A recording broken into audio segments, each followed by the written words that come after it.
Hi everyone, स्वागत है आप सबका आपके अपने चैनल केयर्स क्लासेस में। आज के इस लेक्चर में हम सब देखेंगे क्लास 12th फिजिक्स। इसके पहले वाले लेक्चर में हम सब जो आपका प्रकाश है यानी विकिरण, इसकी तरंग प्रकृति हम लोग पहले से ही पढ़ चुके हैं। तो कण प्रकृति के बारे में देखे थे कि विकिरण आपका कण प्रकृति की तरह कैसे व्यवहार करता है। तो कण प्रकृति की तरह व्यवहार को कौन किसके मैक्स प्लांक के क्वांटम सिद्धांत के आधार पे, जो कि किस सन में प्रतिपादित किया गया है, सन 1900 ना।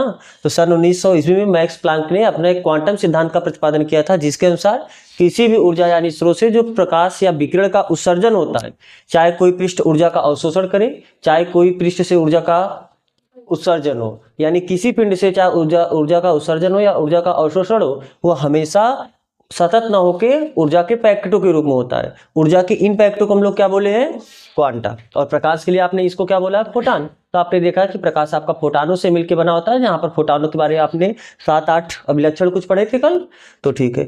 तो अभी तक हमने देखा है कि जो आपका प्रकाश है यानी विकिरण, ये तरंग प्रकृति के साथ साथ कण प्रकृति का भी होता है। तो आज हमको देखना है जो आपका द्रव्य होता है, द्रव्य यानी मैटर ना, ये भी क्योंकि आपको सीधी सी बात है, द्रव्य किस प्रकृति का होता है, कण प्रकृति का होता है। इसमें तो कोई संशय नहीं है कि आपका जो जितने भी द्रव्य हैं, वस्तुएं, द्रव्य क्या होते हैं, जो जिसके पास कुछ द्रव्यमान हो, जो कुछ स्थान घेरे, जिसको आप छू सको, स्पर्श कर सको, देख सको, यही सब आपका क्या है, द्रव्य है। तो इन सब के पास कुछ न कुछ मास होता है, यानी एक कण जैसा बिहेव करता है। लेकिन केवल ये कण जैसा ही व्यवहार नहीं करता है, यदि ये गतिमान हो जाए, गति में आ जाए, तो ये तरंग जैसे भी व्यवहार कर सकती है। तो वही हमको देखना है कि जो द्रव्य होता है इसकी तरंग प्रकृति। तो आप हेडिंग डालो, द्रव्य की तरंग प्रकृति, wave nature of matter, wave nature of matter. देखो, अभी तक जो आपका प्रकाश है, विकिरण है, वो कुछ घटनाओं जैसे प्रकाश का परावर्तन हुआ, अपवर्तन हुआ, व्यतिकरण हुआ, विवर्तन हुआ, ध्रुवण हुआ, इन सभी घटनाओं में प्रकाश किस प्रकृति का व्यवहार करता है, तरंग प्रकृति को प्रदर्शित करता है। और कुछ घटनाओं जैसे प्रकाश वैद्युत प्रभाव हुआ, या एक प्रभाव है आपका कॉम्पटन प्रभाव, जो कि आपकी सिलेबस में नहीं है। तो इन सभी घटनाओं में प्रकाश को किस प्रकृति का माना जाता है, कण प्रकृति का। यानी प्रकाश के पास क्या होती है, द्वैत प्रकृति, क्योंकि प्रकाश की सभी घटनाओं का व्याख्या करने के लिए प्रकाश को तरंग प्रकृति का भी मानना पड़ेगा और प्रकाश को कण प्रकृति का मानना पड़ेगा। बोले तो प्रकाश की द्वैत प्रकृति को मानना पड़ेगा। तो हाइगेंस, ये फ्रांसीसी वैज्ञानिक है, सॉरी हाइगेंस ने, डी ब्रागली ने भी माना कि जैसे प्रकाश के पास यानी विकिरण के पास द्वैत प्रकृति है, केवल उन्हीं के पास द्वैत प्रकृति नहीं होगा, जो आपका द्रव्य है इनके पास भी द्वैत प्रकृति होगा। इनके पास भी द्वैत प्रकृति का होने का मतलब ये कण होने के साथ साथ तरंग की भांति व्यवहार करते हैं। लेकिन शर्त है कि जब ये किस में आ जाए, गति में हो। अगर ये रुके हुए हैं, रेस्ट में है, तब ये तरंग की भांति व्यवहार नहीं करेंगे। लेकिन यदि ये गति करने लगे तो इस समय इनसे संबंधित एक तरंग उत्पन्न हो जाता है। उस तरंग का तरंगदैर्घ्य भी इन्होंने निकाल के दिखाया कितना होगा। तो जब कोई कण गति करता है तो उस कण से संबंधित एक तरंग मिलता है, यानी वो कण एक तरंग की भांति व्यवहार करने लगता है। ये इनकी परिकल्पना है। परिकल्पना मतलब हाइपोथेसिस है। ऐसा इन्होंने एग्जैक्ट नहीं किया, देखो ऐसा ऐसे प्रूफ है, ऐसा वास्तव में होगा, इसको प्रूफ नहीं कर पाए, बस ऐसा इन्होंने हाइपोथेसिस किया, परिकल्पना किया, माना। समझ में आ रहा है ना। तो चलो पहले आओ, इतना बात आप लिखो। विकिरण की अनेक घटनाएं, विकिरण की अनेक घटनाएं जैसे परावर्तन, अपवर्तन, व्यतिकरण, विवर्तन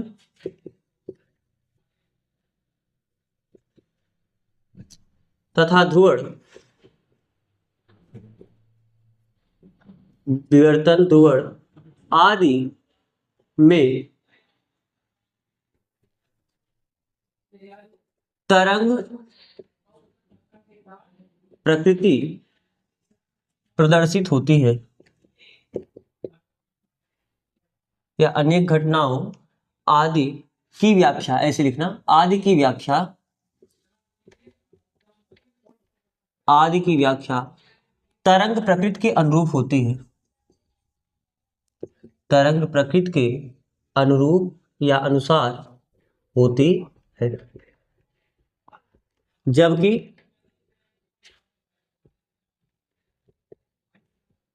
कुछ घटनाओं जैसे प्रकाश, वैद्युत प्रभाव या उत्सर्जन तथा कांपटन प्रभाव की व्याख्या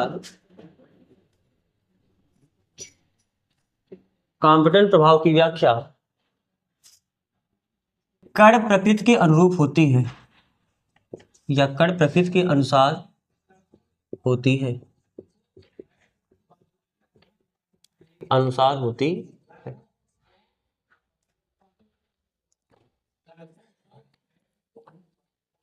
इस प्रकार प्रकाश कोष्ठक में विकिरण की सभी घटनाओं की व्याख्या के लिए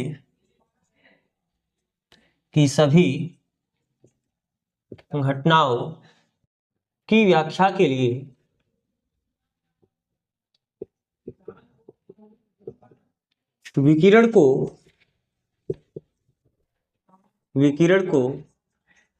कण तथा तरंग दोनों प्रकृति का माना जाता है।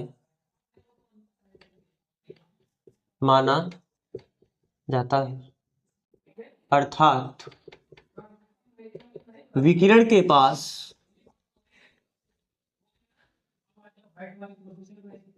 द्वैत प्रकृति होती है।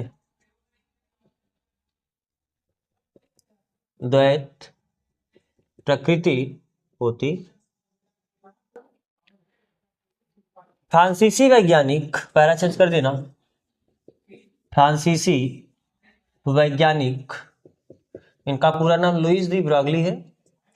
फ्रांसीसी वैज्ञानिक लुईस डी ब्रॉगली ने यह परिकल्पना प्रस्तुत की कि यह परिकल्पना पीएचडी में एक थीसिस देना पड़ता है। ये इन्हें पीएचडी में जब इनका था तो उसमें इन्होंने ये थीसिस के रूप में रिप्रेजेंट किया था ना। तो जब पीएचडी में इन्होंने इसको थीसिस के रूप में रिप्रेजेंट किया था यानी दिया था, तो वहाँ पर जैसे आप जब पीएचडी करते हो तो उसके बाद आपको किसी एक बात पे रिसर्च करना पड़ता है, फिर उसका पूरा रिपोर्ट आपको जो आपने किया है उसको आप सबमिट करना पड़ता है। अगर वो प्रूफ माना गया तो आपका पीएचडी सही है, अगर उसमें गलत हो गया तो आपको फिर से उस पर रिसर्च करना होता है। तो जब इन्होंने ये बात थीसिस के रूप में रखा था तो जो भी एग्जामिनर उनके रहेंगे उन्होंने क्या किया कि मतलब कैसे मानी, वर्ड पे ध्यान दो, परिकल्पना किया है। इन्होंने प्रूफ नहीं कर पाया एग्जैक्ट नहीं ऐसा होगा ही हो, लेकिन इन्होंने ऐसा परिकल्पना किया है। तो फिर उस समय आइंस्टीन को बुलाया गया कि क्या ऐसा वास्तव में होगा या नहीं होगा। तो उन्होंने बोला कि ऐसा होना नहीं चाहिए, लेकिन जब उन्होंने देखा तो बिल्कुल बोला कि ऐसा हो सकता है। फिर उसके आगे इस पर रिसर्च आगे बढ़ा है ना। तो इसीलिए थोड़ा वर्ड पे ध्यान ना, इन्होंने ये बता ही नहीं दिया, प्रूफ नहीं किया, बस इन्होंने क्या किया है, परिकल्पना। तो फ्रांसीसी वैज्ञानिक लुईस डी ब्रॉगली ने यह परिकल्पना प्रस्तुत की क्या कि केवल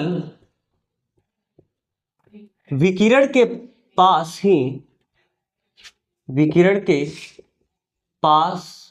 ही द्वैत प्रकृति नहीं होती।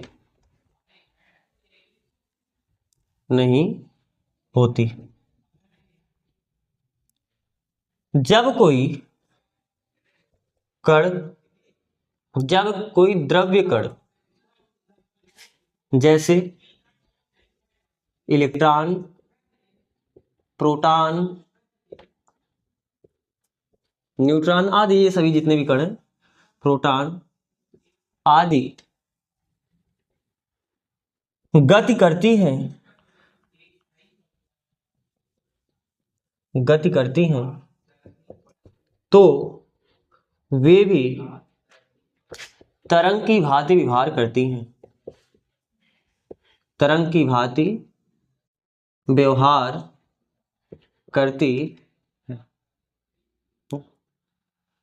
अर्थात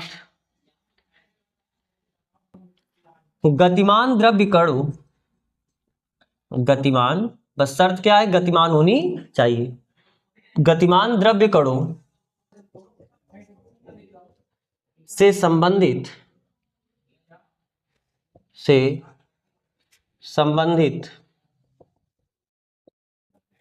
तरंग होती, जब वो गतिमान करेगा उससे संबंधित आपको क्या मिलेगा, एक तरंग। अब जब तरंग मिलेगा तो उसका तरंग दैर्घ्य, ये सब भी आप निकालोगे तभी हम निकालेंगे। तो इस बात का मतलब क्या हुआ कि जो द्रव्य कण है वो तो कण जैसा व्यवहार कर रही है, लेकिन साथ में जब वो गतिमान हो रही है तो वो भी तरंग की भांति व्यवहार करेंगे। यानी जो द्रव्य कण है वो भी द्वैत प्रकृति की भांति व्यवहार करते हैं, यानी इनके पास भी द्वैत प्रकृति होनी चाहिए ना। तो उसी का लिखना, अर्थात या इस प्रकार गतिमान द्रव्य कणों के पास भी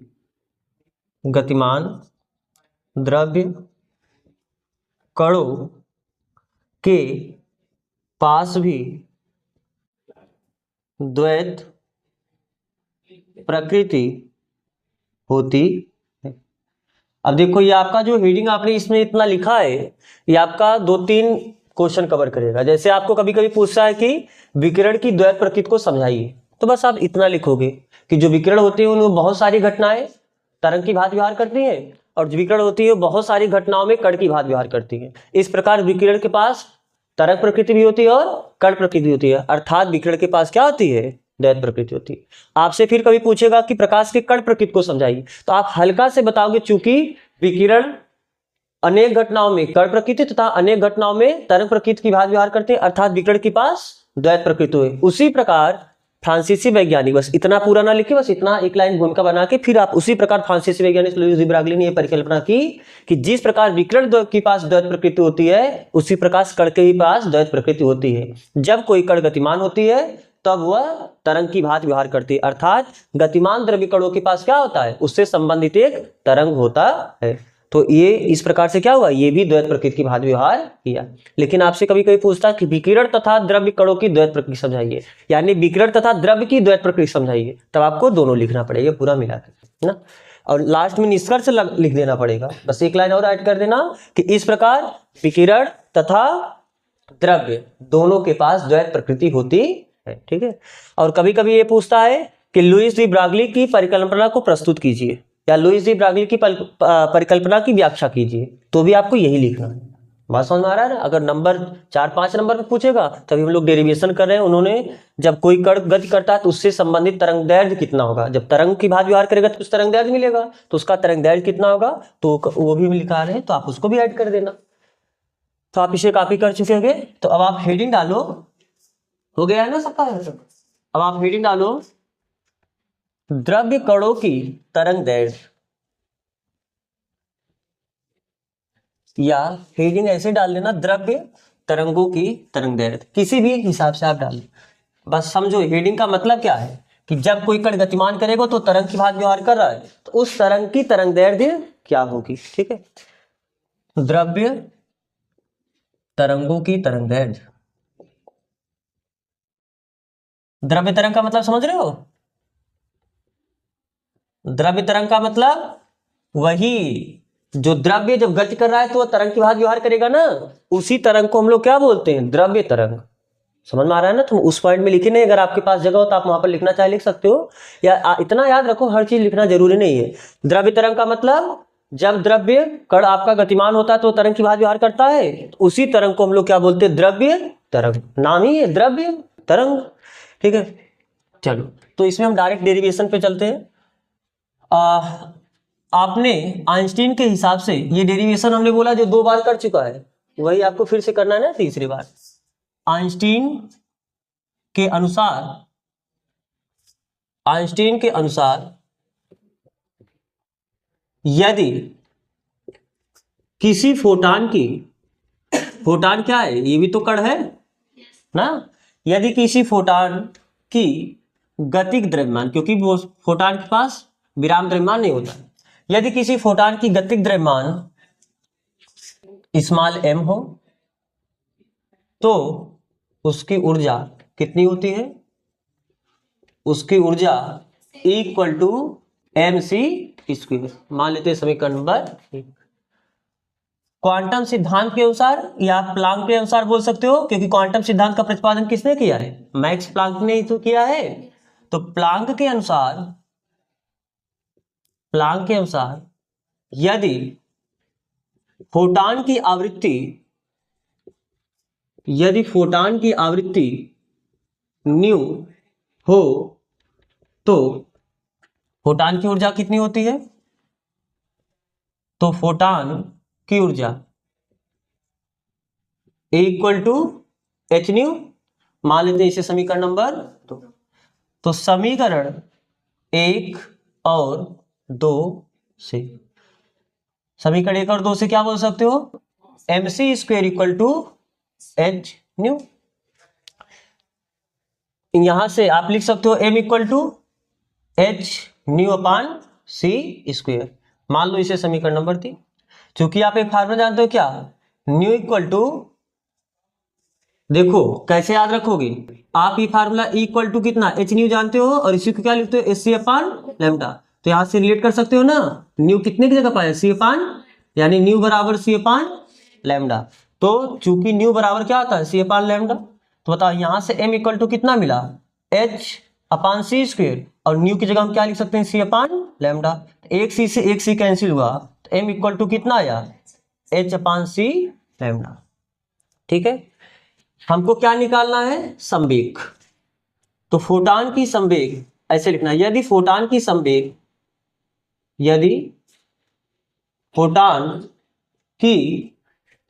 संवेग को किस लेटर से रिप्रेजेंट करते हैं? P से। यदि फोटान की संवेग P हो तो बताओ क्या होता है फार्मूला P बराबर m इंटू v। तो this implies that P equal to m, mass का क्या है h अपान सी लैम्डा, और वहां पर वेलोसिटी कितना लेते हैं c, तो c से c कैंसिल हुआ, तो यहां से P बराबर मिला कितना h अपान लैम्डा। तो यहां से हम लैम्डा बराबर कितना बोल सकते हैं h अपान p। इसी को बोलते हैं डी ब्रॉगली का तरंग समीकरण। लैम्डा क्या है?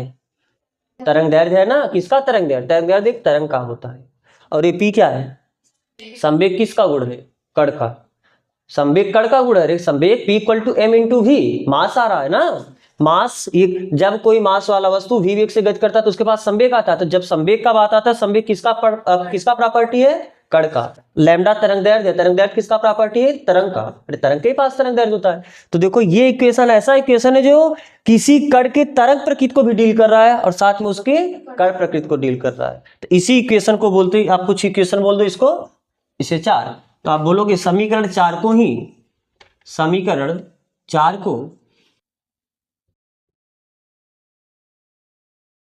लुईस डी ब्रॉगली की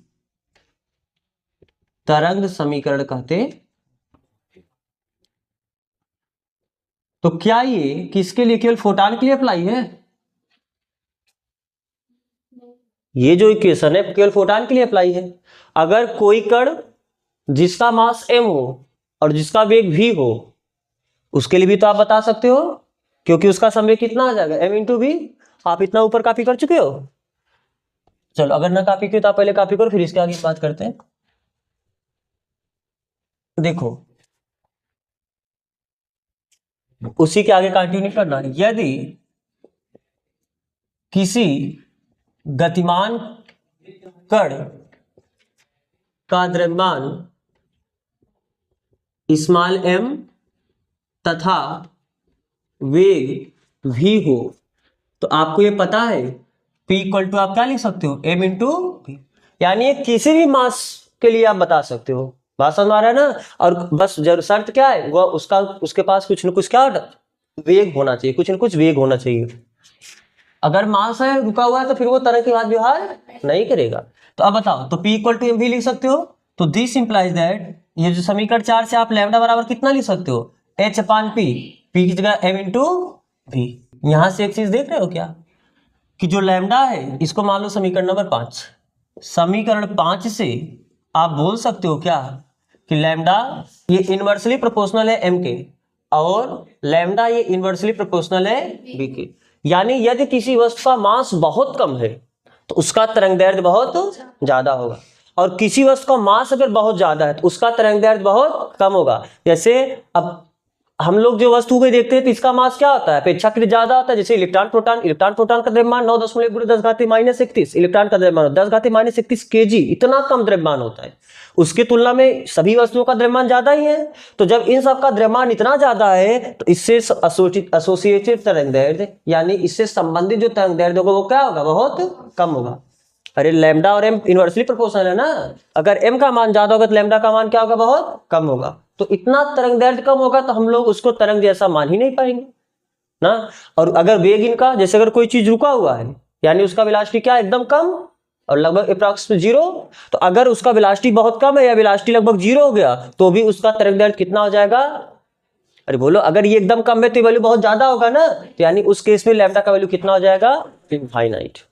ये बात समझ आ रहा है कि नहीं समझ आ रहा है? तो आप याद रखना, अगर किसी भी चीज का मास ज्यादा होगा तरंगदैर्ध्य कम होगा, मास कम होगा तो तरंगदैर्ध्य ज्यादा होगा। तो सीधा आप इतना याद रखो कि जो लैम्डा होता है मास और वेलोसिटी दोनों के क्या होता है, इनवर्सली प्रोपोर्शनल यानी व्युत्क्रमानुपाती। ये तो हुआ किसी भी जनरल एलिमेंट के लिए, किसी भी जनरल कण के लिए, सामान्य कण के लिए। लेकिन अब इसमें हमको देखना है कि अगर किसी कण की गतिज ऊर्जा के हो, अगर आपको उसकी गतिज ऊर्जा दिया है, उसका मास नहीं दिया है, उसका वेलोसिटी नहीं दिया है, आपको उस कण की गतिज ऊर्जा दी है, तब उससे संबंधित तरंगदैर्ध्य आप कितना बताओगे। लिखना, यदि किसी कण की गतिज ऊर्जा, किसी कण की गतिज ऊर्जा कैपिटल के हो तो फार्मूला पता है काइनेटिक एनर्जी का, yes, K equal to half mv square. तो हम v का वैल्यू निकाल दे क्या यहां से, तो this implies 2k equal to कितना होगा, mv स्क्वायर, या m गुणा इधर आके क्या हो जाएगा, भाग। तो यहां से आप बोल सकते हो v बराबर जो स्क्वायर इधर आके क्या हो जाएगा, अंडर रूट, यानी root of 2k upon m। इसको मान लेते समीकरण नंबर 6 ना, 5 यहां मानेंगे। तो बस ये v का वैल्यू ले जाके अगर आप यहां पर रख दो, यानी समीकरण कितने से, 5 और 6 से। तो बताओ समीकरण 5 और 6 से क्या मिलेगा आपको, lambda equal to h upon m, और v की जगह कितना रखना है, root of 2k upon m। अब ध्यान से देखना, ये जो m है मास, कोई भी नंबर अपने आप के दो रूट में ब्रेक हो सकता है, तो एक रूट कैंसिल हो जाएगा, तो यहाँ पर एक रूट बचेगा, यानी बचा कितना, h अपान ऊपर एक रूट m बचा और नीचे रूट 2 के आया। तो अगर मिला के लिखना होगा तो h अपान रूट 2 m के लिख सकते हैं, नहीं लिख सकते हैं ना। ये भी फार्मूला आप याद रखना। अगर आपको पेपर में डिराइव करने के लिए पूछेगा, आप कहां तक डिराइव करोगे, सिर्फ वहां तक, कहां तक, lambda equal to h upon p तक ना, बस वही तरंग समीकरण है, वही तक। हाँ, बहुत अगर एक लाइन बन होगा तो आप यहां तक डिराइव, इसी के आगे बस एक लाइन आपने यही बढ़ाया है। तो ये सब तो केस है, जैसे सवाल के लिए कभी कभी क्वेश्चन में डायरेक्ट उसका काइनेटिक एनर्जी देगा, हम लोग इतना पूरा ना लिख के सीधा लैम्डा बराबर h अपान रूट 2m के लिख देंगे, ठीक है। वो कॉपी करो इतना, ये समीकरण 5 कॉपी कर चुके हो। चलो अब बताओ, आपने इलेक्ट्रोस्टैटिक्स में ये पढ़ा है क्या कि अगर किसी भी वस्तु के पास Q आवेश हो और उसको भी विभव द्वारा त्वरित किया जाए तो उसके पास संचित ऊर्जा कितनी होती है, Q इंटू भी। और वहां पर क्या, अभी आपने यहाँ पर प्रकाश विद्युत प्रभाव ही पढ़ा जब निरोधी विभव पढ़े हो। अगर किसी वस्तु के पास Q आवेश है और उसको भी विभव द्वारा त्वरित किया जाए तो उसके पास कितना ऊर्जा संचित हो जाती है, Q इंटू भी, Q भी। हाँ, अगर इलेक्ट्रॉन की बात आएगी तो इलेक्ट्रॉन के लिए Q का वैल्यू कितना होता है, E। इलेक्ट्रॉन के लिए, इलेक्ट्रॉन पर आवेश जो होता है उसको E से दर्शाते हो। तो अगर इलेक्ट्रॉन को भी विभव द्वारा त्वरित किया जाए तो इलेक्ट्रॉन के पास संचित ऊर्जा कितना हो जाएगा भी। तो यही जो ऊर्जा होगा जब वो गति करेगा तो इसी स्थितिज ऊर्जा का गतिज ऊर्जा में प्रयोग करेगा, यानी यही काइनेटिक एनर्जी के बराबर हो जाएगा। अरे जितना ऊर्जा स्टोर होगा वही तो काइनेटिक एनर्जी के पास होगा। तो आप इसी के आगे एक लाइन अब आगे कंटिन्यू करते चलो कि यदि किसी वस्तु के पास, यदि किसी वस्तु पर Q आवेश हो, Q आवेश हो तथा उसे, यहां पर कैपिटल भी लिखना क्योंकि देखो यहां पर दो भी है, एक स्मॉल भी है वो वेलोसिटी का काम करेगा और यहां पर कैपिटल भी यानी विभव का काम करेगा, तथा उसे कैपिटल भी विभव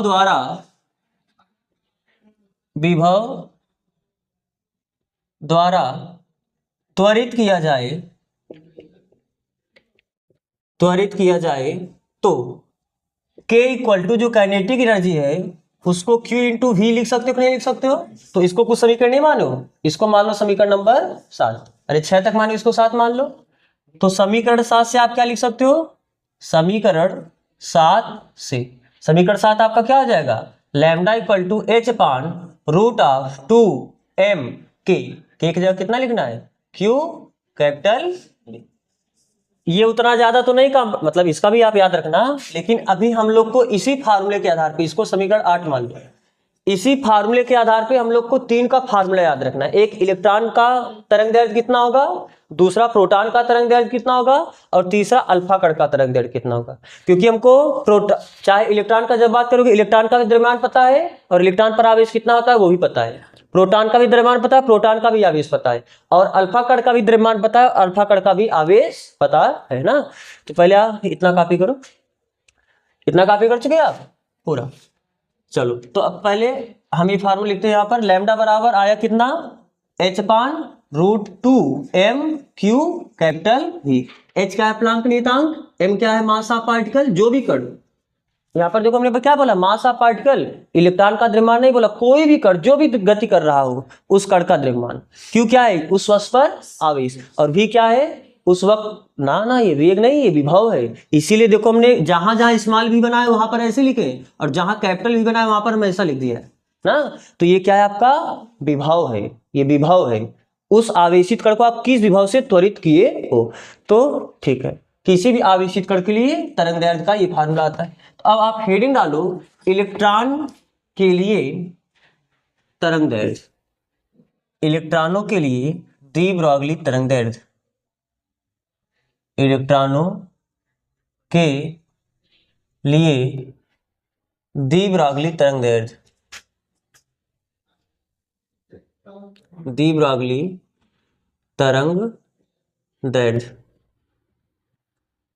आपने अभी यही देखा ना कि लैम्डा बराबर कितना है? 1 upon under root 2m q, ये भी कैपिटल भी ना, जहां m क्या है? मास। किसका मास? पार्टिकल का, कण का। जो भी कण गति कर रहा है उस कण का द्रव्यमान। q क्या है? उस कण पर आवेश। और v क्या है? विभव। कौन सा विभव? जिस विभव से उस कण को त्वरित किया जाता है ना। तो ठीक, अब बताओ, चूंकि आप लिख लो यहीं पर lambda equal to 1 upon under root 2m q capital भी। इलेक्ट्रॉन के लिए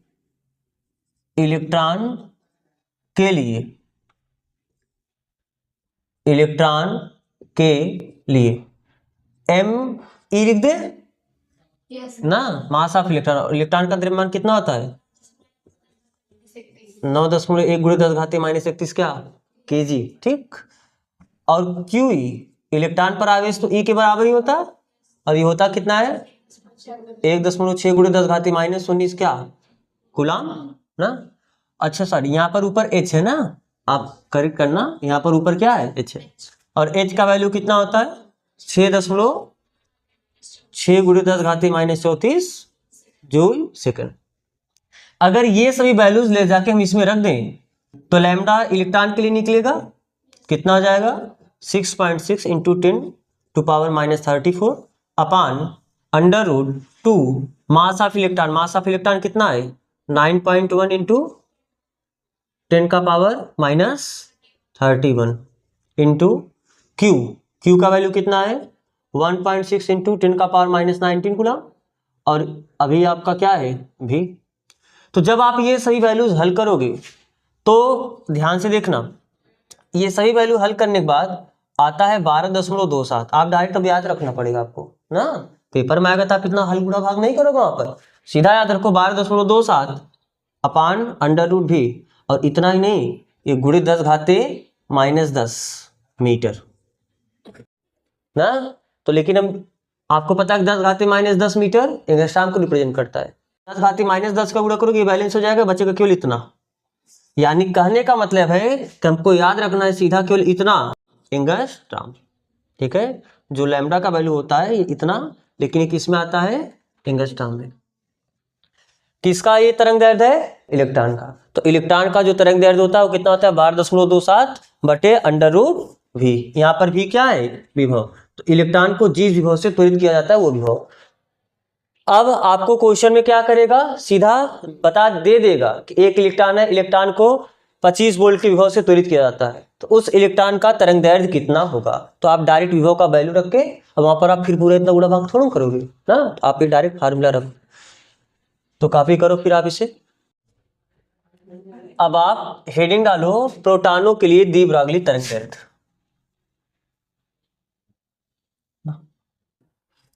प्रोटॉन के लिए डी ब्रॉगली तरंग दैर्ध्य, फार्मूला तो लैम्डा का यही चलने वाला है, लैम्डा इक्वल टू h/√2m3v। लेकिन जब बात आएगा प्रोटॉन का, तो प्रोटॉन के लिए आप क्या लिखोगे, प्रोटॉन के लिए प्रोटॉन का द्रव्यमान कितना होता है, 1.67 × 10⁻⁻27 kg। अरे प्रोटॉन का द्रव्यमान इतना होता है ना। और प्रोटॉन पे जो आवेश होता है वह तो इलेक्ट्रॉन पे जो आवेश होता है वही होता है, ठीक। H का वैल्यू भी वही रहने वाला है, यानी बदले का बस यही, ये जो 9.1 था इसको हमको कितना लेना है, 1.67 × 10⁻⁻27 ना। तो आप जब ये गुणा भाग करोगे तो अब ये वैल्यू आएगा 0.286। ठीक है, तो आपको प्रोटॉन के लिए भी डायरेक्ट याद रखना है, इलेक्ट्रॉन के लिए 12.27 आता है और प्रोटॉन के लिए 0.286। तो कॉपी करो आप इसे। फिर हम अल्फा पार्टिकल के लिए देखेंगे क्या हुआ। हाँ, यहां पर लैम्डा ई ना होके लैम्डा पी लिख लेना, यानी प्रोटॉन के लिए डी ब्रॉगली तरंग दैर्ध्य। अब आप हेडिंग डालो, अल्फा कण के लिए। अल्फा कण को ऐसे दर्शाते हैं ना, अल्फा कण के लिए डी ब्रॉगली तरंग दैर्ध्य।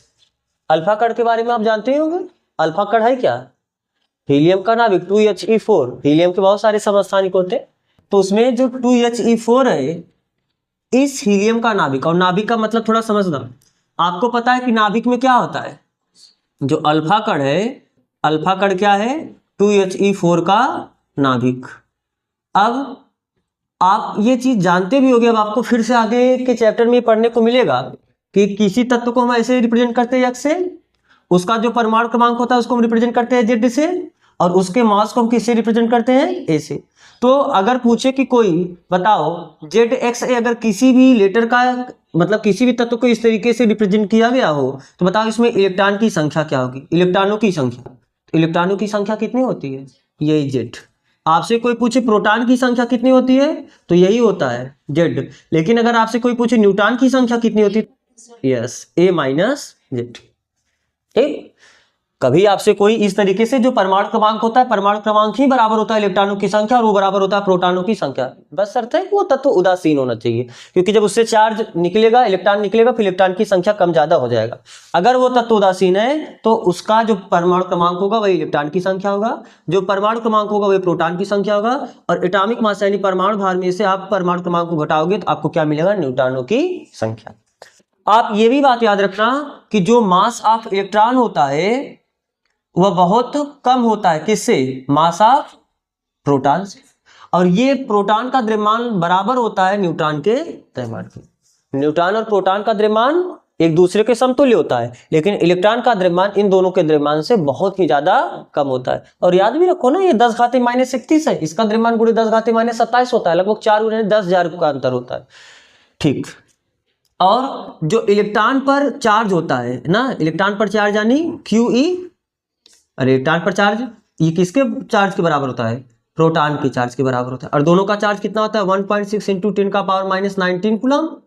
लेकिन जो न्यूट्रॉन का चार्ज होता है वो कितना होता है, 0, और न्यूट्रॉन न्यूट्रल होता है, न्यूट्रॉन पर कोई चार्ज नहीं होता। इतना बात याद रखोगे ना, इलेक्ट्रॉन का द्रव्यमान बहुत कम होता है, प्रोटॉन का द्रव्यमान न्यूट्रॉन का द्रव्यमान दोनों लगभग बराबर होता है। इलेक्ट्रॉन का द्रव्यमान कितना, 9.1 × 10⁻31, और प्रोटॉन और न्यूट्रॉन का द्रव्यमान लगभग 1.67 × 10⁻27। चार्ज की जब बात आएगी, इलेक्ट्रॉन का चार्ज और प्रोटॉन का चार्ज बराबर होता है, ना। और न्यूट्रॉन का चार्ज तो न्यूट्रॉन पे चार्ज ही नहीं होता है, न्यूट्रॉन पर आवेश कितना होता है, 0 होता है। तो जब हम बात करेंगे, और आपको ये भी पता होगा कि नाभिक की जब बात कर रहे हैं, अल्फा कण है क्या, 2He4 का नाभिक। नाभिक में क्या होता है, प्रोटॉन और न्यूट्रॉन। अल्फा सॉरी जो इलेक्ट्रॉन होता है वो तो नाभिक के चारों तरफ चक्कर लगाता है ना उसके कक्षाओं में। नाभिक में क्या होता है, प्रोटॉन होता है और न्यूट्रॉन होता है। तो अगर हम बोले कि अल्फा का 2He4 का नाभिक है, तो नाभिक में क्या होगा, प्रोटॉन होगा और न्यूट्रॉन होगा। तो बताओ 2He4 अगर लिखा है, बताओ इलेक्ट्रॉन कितना होगा इसमें, 2। इलेक्ट्रॉन की संख्या परमाणु क्रमांक बराबर होती है, प्रोटॉन की संख्या परमाणु क्रमांक के बराबर होती है, और न्यूट्रॉनों की संख्या 4-2 यानी 2 होगा। तो इलेक्ट्रॉन तो होगा ही नहीं नाभिक में ना। जब बात करो नाभिक का, तो नाभिक में केवल प्रोटॉन होगा, और यानी अल्फा कण एक ऐसा कण है जिसके नाभिक में 2 प्रोटॉन होता है और 2 न्यूट्रॉन होता है, 2 प्रोटॉन होता है और 2। तो अगर कोई पूछे कि अल्फा कण पर चार्ज को क्यू से दर्शाते हो आवेश को, तो क्यू अल्फा का मतलब अल्फा कण पर आवेश। तो अल्फा कण पर आवेश कितना होगा, बस 2 प्रोटॉन के बराबर चार्ज होगा, क्योंकि न्यूट्रॉन के पास तो कोई चार्ज होता नहीं है। अल्फा कण में 2 प्रोटॉन है 2 न्यूट्रॉन है, न्यूट्रॉन पे कोई आवेश ही नहीं है, तो जो एक प्रोटॉन पे जितना आवेश होगा उसका डबल आवेश, यानी ऐसे सीधा लिख दें 2p। 2p का मतलब या सॉरी 2qp ना, जो qp का मतलब जो प्रोटॉन पर चार्ज होगा, जो प्रोटॉन पर आवेश होगा उसका डबल आवेश होगा अल्फा कण। कोई आपसे पूछे मास ऑफ अल्फा कण कितना होगा, अल्फा कण का द्रव्यमान, तो अल्फा कण का द्रव्यमान, न्यूट्रॉन का तो कोई द्रव्यमान होता नहीं है, ये कहां से सीख लिए। न्यूट्रॉन का द्रव्यमान प्रोटॉन के द्रव्यमान के बराबर होता है। तो 2 प्रोटॉन प्लस 2 न्यूट्रॉन यानी 4 प्रोटॉन के बराबर, क्योंकि इन दोनों का द्रव्यमान लगभग बराबर होता है। तो 2 न्यूट्रॉन ना बोल के हम 2 प्रोटॉन ही तो बोल सकते हैं, या 2 प्रोटॉन ना बोल के 2 न्यूट्रॉन और बोल दो, तो आप बोल सकते हो 4 न्यूट्रॉनों के बराबर द्रव्यमान या 4 प्रोटॉनों के बराबर द्रव्यमान होता है अल्फा कण का। तो यानी 4 times mass of proton, proton के द्रव्यमान का 4 गुना। बात समझ में आ रहा है नहीं समझ में आ रहा है, आप इतना अगर याद रख पा रहे हो याद रखो, वरना आप डायरेक्ट इतना याद रखो, इतना याद रखो क्योंकि आपको बहुत सारे न्यूमेरिकल किए होंगे जिसमें अल्फा कण के बारे में बात आता है, और वहां पर देता भी नहीं अल्फा कण है क्या, आपको याद रखना पड़ेगा अल्फा कण क्या है, ठीक है। तो इतना याद रखना कि अल्फा कण पर आवेश कितना होगा, प्रोटॉन पर जितना आवेश होगा उसका दुगुना। अल्फा कण का द्रव्यमान कितना होगा, प्रोटॉन का जितना द्रव्यमान होता है उसका 4 गुना। तो अगर जब बात करना है अल्फा कण के लिए, तो बस हमको यहाँ पर मास ऑफ क्या लिखना है, अल्फा। तो मास ऑफ अल्फा क्या होगा, प्रोटॉन का तो यही द्रव्यमान होता है, इसमें 4 का गुणा कर दोगे, ये अल्फा कण का द्रव्यमान आ जाएगा।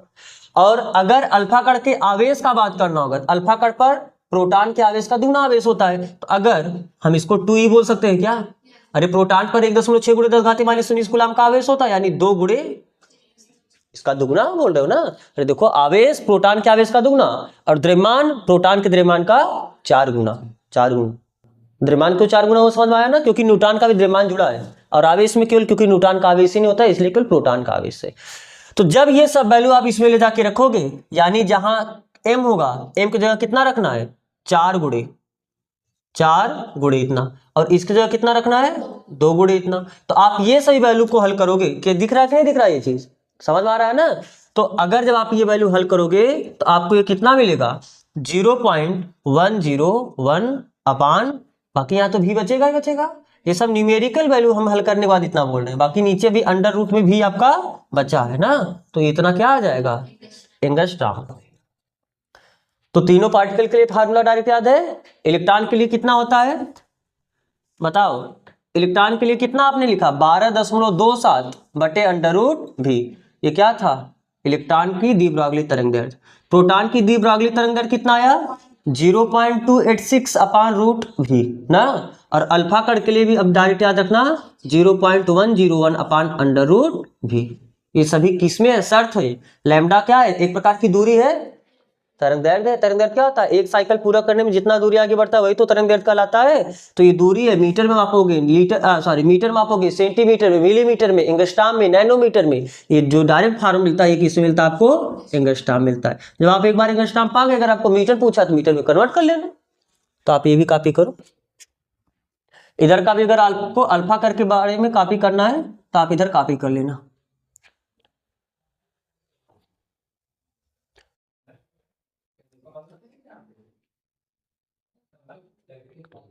तो एक बार पूरा रिकैप फार्मूला इसका द्विब्रागली तरंग दैर्घ्य जितना है सभी का एक बार एक में फार्मूला। तो आप ये कॉपी कर चुके होंगे, आप ये भी कहीं भी अलग से कॉपी कर लेना। ये तो इलेक्ट्रॉन, प्रोटॉन और अल्फा कण के लिए द्विब्रागली तरंग दैर्घ्य है। तो आओ जितने भी द्विब्रागली तरंग दैर्घ्य का आपने समीकरण निकाला है एक बार हम लोग एक ही साथ देखते हैं। तो आपने सबसे पहले लैम्डा का फार्मूला क्या देखा, द्विब्रागली तरंग दैर्घ्य h/p। अगर आपसे कभी पूछेगा कि किसी भी द्रव्य कण के लिए द्विब्रागली तरंग दैर्घ्य के पूरा व्याख्या करना है, उसका डेरिवेशन करना है, तो आप केवल यहीं तक करोगे। Lambda equal to h/p। Lambda क्या है, द्विब्रागली तरंग दैर्घ्य। h क्या है, प्लांक कांस्टेंट। p क्या है, संवेग। किसका संवेग, जो गतिमान कण है यानी जो द्रव्य कण है। अरे द्रव्य कण के लिए लिखा रहे हो ना। और इसी समीकरण को आपने क्या बोला है, द्रव्य कणों के लिए द्विब्रागली तरंग समीकरण ना, द्विब्रागली तरंग समीकरण। ठीक है, आपको पता है p बराबर क्या होता है, m इंटू v। तो आपने लैम्डा बराबर क्या अगला फार्मूला देखा, h/mv। आपको पता है अगर कोई कण v वेग से गतिमान है तो उसके पास गतिज ऊर्जा होती है। तो अगर आपको गतिज ऊर्जा दिया है तो k इक्वल टू क्या होता है फार्मूला, हाफ mv²। तो यहाँ से v बराबर आपने क्या देखा, √2k/m अंडर रूट। तो जब ये वैल्यू इसमें ले जाके रखे हो तो लैम्डा बराबर कितना आया है, h/, एक फार्मूला ये हुआ h/√2km ना, ये तो फार्मूला। और यहाँ पर देखो ये v की जगह ही तो इतना रखे हो ना। ठीक है, फिर लैम्डा बराबर अगर किसी आवेशित वस्तु को, किसी आवेशित q वस्तु को v विभव द्वारा त्वरित किया जाए तो उसके पास जो काइनेटिक एनर्जी आता है वो क्या, q इंटू v के बराबर होता है कि नहीं होता है। तो उस केस में लैम्डा का फार्मूला कितना आया, 2, बस k की जगह आपको क्या रखना, q इंटू v। तो 2mqv ना। ये किसी भी आवेशित कण के लिए है।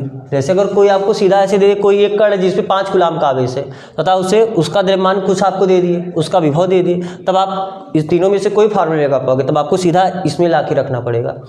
हाँ, इलेक्ट्रॉन के लिए 12.27/√v।